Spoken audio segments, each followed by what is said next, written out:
Hello, everybody, and welcome back to the Road Less Traveled. Jeff Roediger here, co-host Mark Fricks. Today, we're going to talk about what color is your money. Mark, welcome back. Thank you, Jeff. All right, so we finished the chapter on what the heck just happened. And if for those of you that haven't picked up that previous episode, entertaining and enlightening on your financial journey, so go check that out. And today, we're going to talk about the color of money. And before we started, Mark and I were discussing that we thought, at least in the United States, it was all green, some form of green. And that's not the case, is it? No, it's not. Of course, we look at it and say, yeah, money's green, but and some money is green, by the way, from the standpoint of what I'm talking about, but not all of it. So we're going to talk about what color is your money now and what color should it be.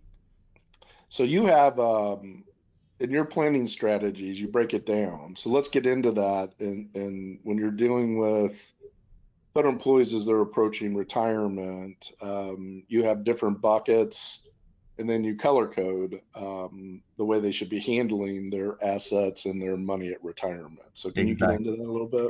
Yeah. So let's start off, and we try to keep it simple. I mean, our clients, we'll go as deep as they want to, but most clients just want to know, you know, where's my money, what's it doing, and how am I going to use it? I mean, that's really the three things they want to know. So the simple way that we look at it is we divide all money into three categories, and the first category is yellow money. Okay, so if you're taking notes, yellow money is cash.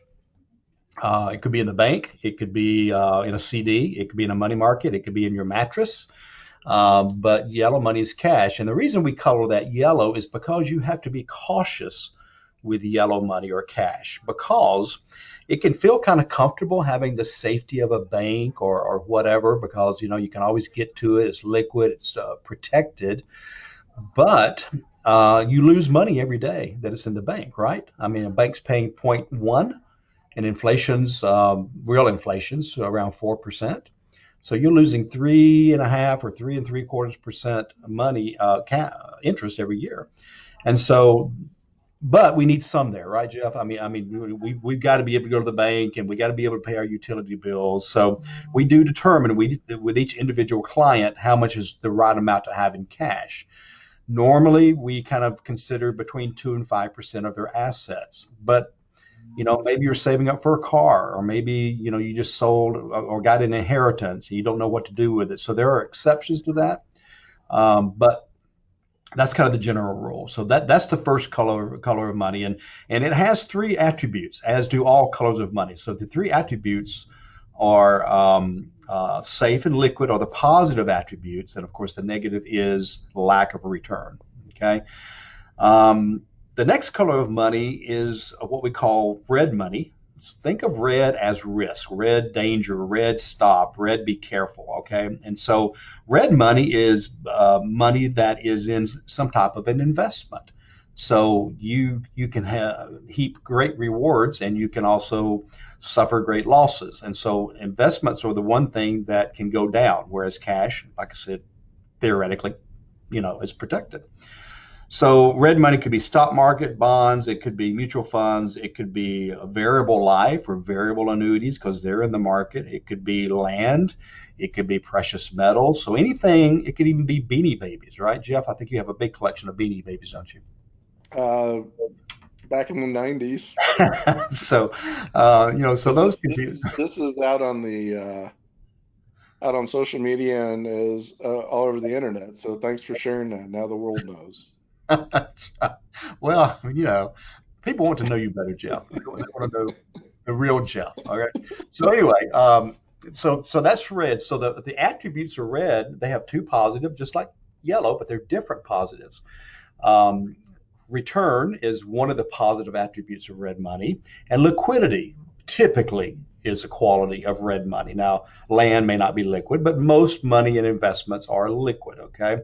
What's the negative attribute of red money? Well, that would be safety. It is not safe. Okay. Now, some is safer than others, but if you can lose money, then it lacks safety. So, um, And then the third color is we call green money. It's kind of a hybrid between yellow and red.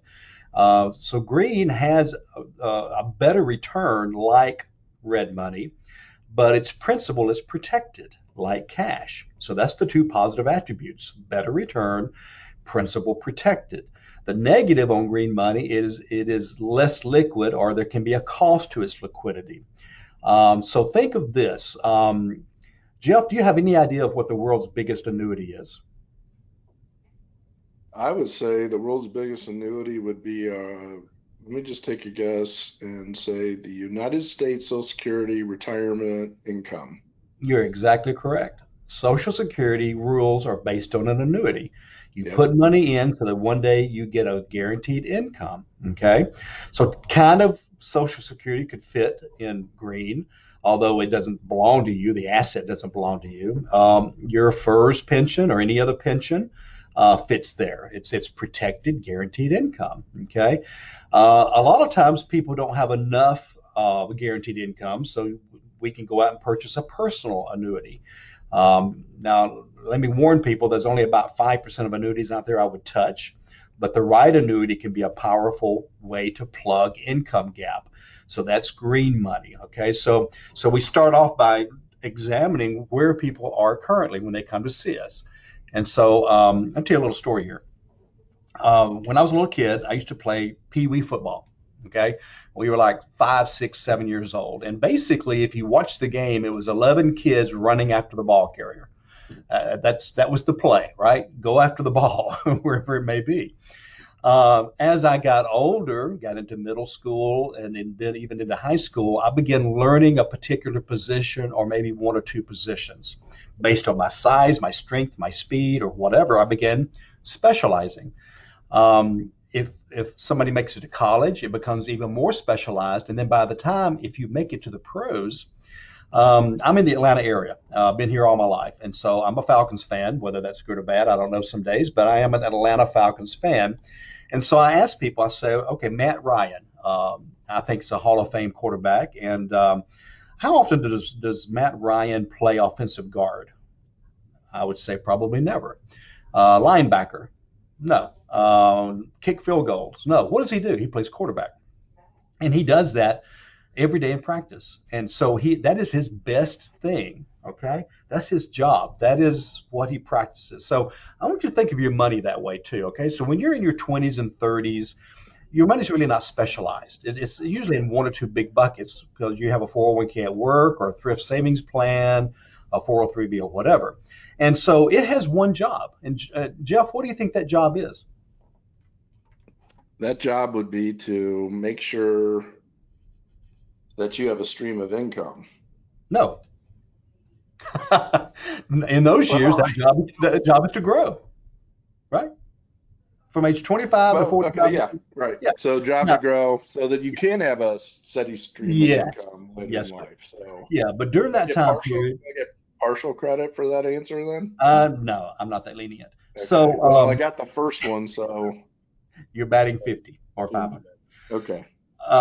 So that and most people don't really mess with it, because they got 30 years of growth to go. Your company matches, and so really the goal is for that to be as large as possible. But as you start getting closer to retirement, and I'd say probably 5 to 7 years away from what you think will be your retirement date, you need to start thinking about taking that bucket because it's no longer pee wee football. Now you're moving into high school, college, and pros. So you need to start looking, and this is what we do, by the way, at dividing that money up into smaller buckets that have a specific job that is most efficient for the purpose. Maybe bucket one is a green income bucket that's going to provide income in the early years. Maybe bucket two is an income bucket that's going to provide income from year 10 on because of inflation. Maybe bucket three is a red bucket, but it's for short-term stuff like next year we want to buy a car or take a vacation.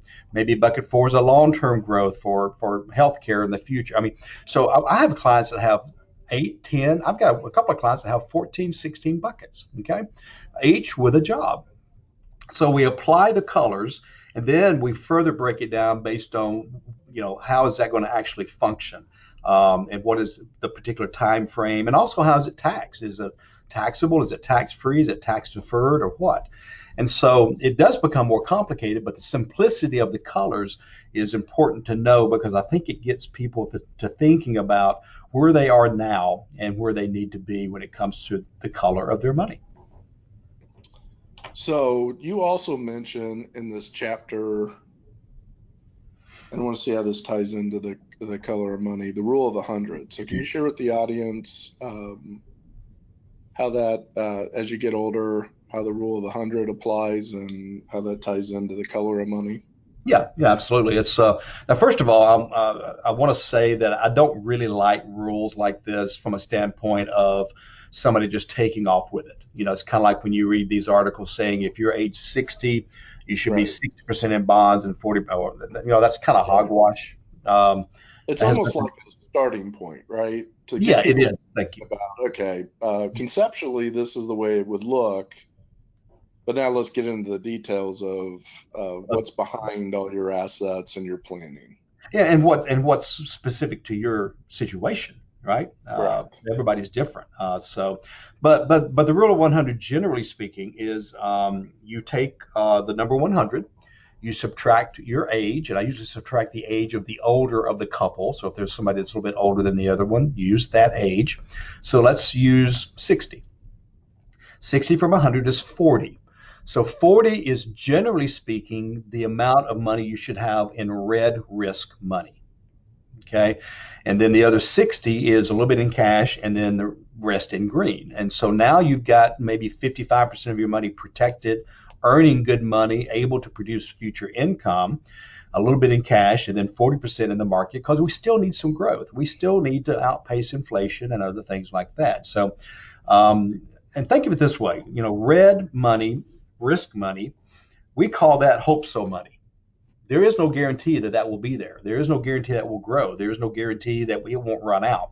So it's hope so money, which is why we don't use it to pay bills. We use it for fun stuff, backup stuff, things like that. Green money is no so money because, it's funny. My mortgage company, they won't let me skip a payment if the market's down. So I need that money. My utility company, my lights will be turned off if I don't pay that bill. So that green money is have to money. We have to have that money every month. So the rule of 100 kind of helps us look at that. So it is a starting point, but I certainly don't use it on an individual basis. Um, Again, it's so many different factors that play into play. So as you get older, though, as you can imagine, if you're 80, you probably want to start backing off a little bit more on risk and maybe putting a little bit more protected. So that's the rule of 100, Jeff. Great information. So as we wrap up this session today, and we have federal employees out there that feel like I could use I could use some consulting, I could use some help. How do they get a hold of you? Well, we have a great website that is found at masterplanretire.com, masterplanretire.com, all one word. Or you can Google search Master Plan Retirement uh, Georgia, and we should pop up number one or two there. Some people still have phones, so you can always reach us at 770-980-9262. And then another little trick here that I think I've mentioned before is if you want to take out your cell phone and go to the text, go to the messaging, and text the word master plan to 21,000, and our contact information will pop up as well. So those are some good ways. And if you contact us, what we're going to do, Jeff, is very simple. We're going to gather some basic information from you, and we're going to run some complimentary reports for you. We're going to run some reports. We're going to run a color of money report. In other words, where are you now? What color is your money now? And how much risk are you taking that you should not be taking? We're going to run some what if scenarios. Will you run out of money? Will you run out of money if this happens, if inflation happens, if taxes go up, if all these kinds of things, to illuminate what issues you have in retirement that need to be addressed. And so that's all complimentary. You also receive a copy of my book, The Road Less Traveled, that we've been discussing. Um, if you have a FERS pension, thrift savings plan, we're able to, by the way, if you have a thrift savings plan, most of those funds do go into the red risk bucket. Even the F fund, which is corporate bonds, because corporate bonds can lose money. Back about 6 years ago, they lost about 2%.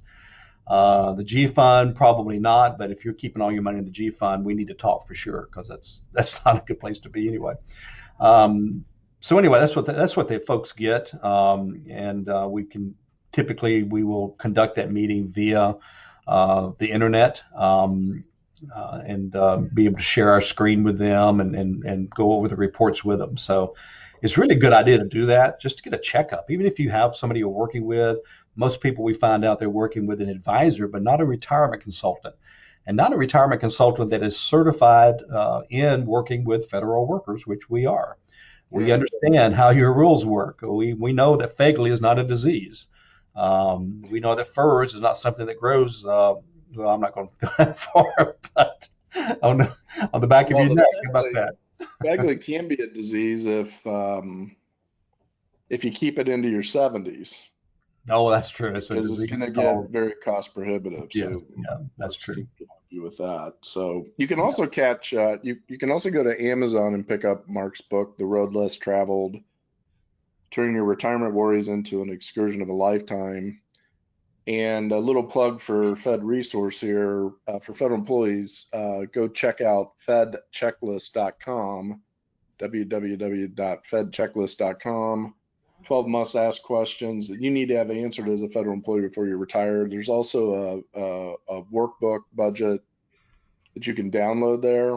And if you want to post questions, or you have a comment or want to book a time with Mark's team, post it on there and we'll get all the information over to Mark. So Yeah, and one little tip on Amazon, Jeff, if they go there, there's more than one book called The Road Less Traveled. A little tidbit, I don't know if you knew this or not. You cannot trademark the name of a book. So you could write a book and call it Gone with the Wind and it would be okay. But anyway, a good way to yours is find the it on, financial road less traveled. do what? Yours is the financial road less traveled, which makes it unique. Well, no, it doesn't have the word financial in it. It's just The Road Less Traveled. Retirement. Yeah. But it does. What I was going to say is if they type in my name, Mark Fricks, Fricks, it will pop up first, most likely. Okay. So Got anyway, it. so So what what are about we next going to week? talk about next week? Yeah, that's my question. What do you want to talk about next week? Let's talk about chapter 4. Let's don't get out of line. How about that? Uh, Yeah. yeah, chapter 4 is about where's my paycheck, because really all of retirement planning, not all of it, I'm sorry, the money portion of retirement planning, because there's also estate planning and social security planning and Medicare planning and tax planning, but the more money portion is about replacing your paycheck. And so we've got to determine, first of all, how much do you need coming in, and then how do we replace that? So we'll be talking about that next week. Yeah, and let me close on this because this is something that's coming a lot. It's coming up a lot with the employees that are reaching out to us. If you're planning on retiring, you need 12 months. And on our Fed checklist site, there is a good section that you need to review regarding within 12 months of retirement, a checklist that you need to go through, including reviewing your personnel folder to make sure it's accurate. Also, it could take 3 months for OPM to calculate your accurate pension. Oh, it could take So 9 months. I've had clients that they didn't get yeah, the first real check in for 9 months. So yeah. So it gets back to what you talked about. Where's my paycheck? You need to be planning ahead um, over a year as to what your budget's going to be, what the income flow is going to look like, and prepare for those unanticipated stretches of maybe having an estimate versus the actual income, and especially during this turbulent time. So I thought I'd mention as we close out because you brought up a good point earlier about that planning. And yeah. so it's another reason to get with Mark and his team a year before you're thinking about retiring. Yeah, and that's a great point, Jeff. And also the effect of taxes. You may think you know what you want coming in net, but you got to start figuring out, well, I got to take out more than that because I got to pay taxes. My thrift savings plan, I'm going to roll it over to an IRA and it's going to be taxable coming out. My FERS is 95% taxable. Social Security is up to 85% taxable. So, that's not just something you just flip off the top of your head. No. We got some good software that helps us with that as well. So All right. So check out next week's episode to be uploaded soon. If you haven't picked up the previous sessions, go to YouTube or our podcast channel, go to our website and look at the previous chapters, and we'll be back at it next week. So thanks for your time, Mark. thank you, Jeff. Thanks for your help and have a good week. Okay. All right. This concludes our session today, and we'll be back next week. Thank you.